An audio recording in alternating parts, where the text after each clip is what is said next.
29 अगस्त को अमेरिका के न्यूयॉर्क शहर में मौजूद मेडिसन स्क्वायर गार्डन में आरएसएस प्रमुख मोहन भागवत के एक निजी कार्यक्रम को लेकर विवाद खड़ा हो गया है।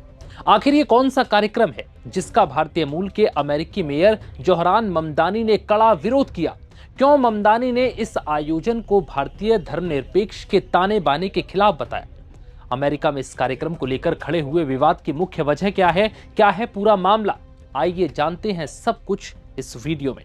नमस्कार, मैं हूं विवेक पाल और नवभारत टाइम्स पर आपका स्वागत है। आरएसएस प्रमुख मोहन भागवत अमेरिका पहुंच चुके हैं। यहां वो आरएसएस के शताब्दी वर्ष यानी 100 साल पूरे होने के ऊपर एक वैश्विक कार्यक्रम को संबोधित करेंगे। ये कार्यक्रम 29 अगस्त को न्यूयॉर्क के मशहूर मेडिसन स्क्वायर गार्डन में आयोजित होने वाला है।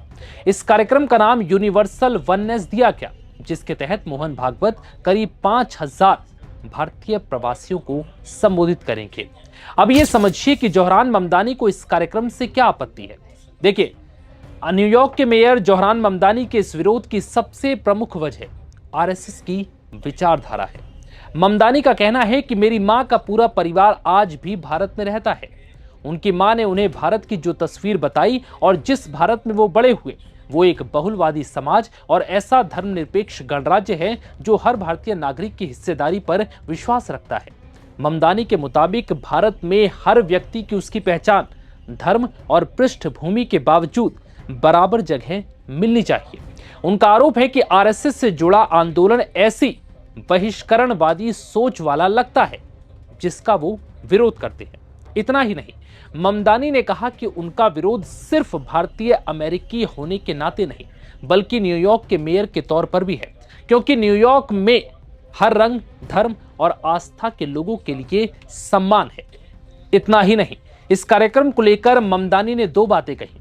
पहली ये कि वो कार्यक्रम का किसी भी हाल में समर्थन नहीं करते, और दूसरी बात ये कि न्यूयॉर्क सिटी प्रशासन के पास निजी कार्यक्रम को रद्द करने का अधिकार है या नहीं, उन्हें इसकी भी जानकारी नहीं है।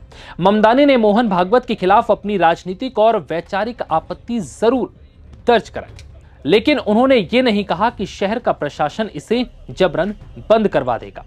अब बड़ी बात यह भी है कि अमेरिका के न्यूयॉर्क शहर में आरएसएस प्रमुख मोहन भागवत के इस कार्यक्रम के विरोध में सिर्फ मेयर ममदानी ही नहीं, बल्कि कई संगठन भी हैं।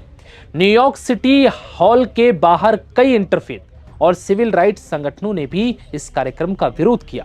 इनमें Hindu for human rights, Indian American Muslim council और इंटरफेथ सेंटर ऑफ न्यूयॉर्क जैसे संगठन शामिल हैं। इन संगठनों ने मेडिसन स्क्वायर गार्डन के कार्यक्रम को रद्द करने की मांग की। इनका आरोप है कि आरएसएस की विचारधारा भारत में धार्मिक और सामाजिक अल्पसंख्यकों को लेकर चिंता पैदा करती है। अब ये भी समझिए कि कार्यक्रम के आयोजकों ने इस पर क्या सफाई दी है। वहीं कार्यक्रम के आयोजकों का कहना है कि इस कार्यक्रम का संदेश the world is one family है, यानी पूरी दुनिया एक परिवार है। आयोजकों के मुताबिक कार्यक्रम का उद्देश्य लोगों को विभाजन और मतभेदों से ऊपर उठकर मानव एकता, आपसी सम्मान, सद्भाव और शांति की बात करना है। यानी एक तरफ विरोध करने वाले इसे आरएसएस की विचारधारा के प्रचार के रूप में देख रहे हैं, तो दूसरी तरफ आयोजक इसे यूनिवर्सल वननेस यानी कि वैश्विक एकता का कार्यक्रम बता रहे हैं। अब यह भी समझ लीजिए कि मोहन भागवत का यह दौरा अहम क्यों है। आरएसएस इस साल अपनी स्थापना के 100 वर्ष पूरे कर रहा है। इसी शताब्दी वर्ष के दौरान संगठन ने विदेशों में भी खुद की पहुंच बढ़ाई है। भागवत का अमेरिका, कनाडा और ब्रिटेन का दौरा इसी व्यापक कार्यक्रम का हिस्सा है। आरएसएस का कहना है कि इस कार्यक्रम का मकसद भारत और हिंदू समाज को लेकर दुनिया में मौजूद धारणाओं और गलतफहमियों पर संवाद करना है। अब देखना होगा कि मोहन भागवत का यह कार्यक्रम कैसा रहता है, और फिर मोहन भागवत इस कार्यक्रम के बाद कनाडा और ब्रिटेन का दौरा करेंगे। फिलहाल इस वीडियो में इतना ही। इजाजत दीजिए। नमस्कार।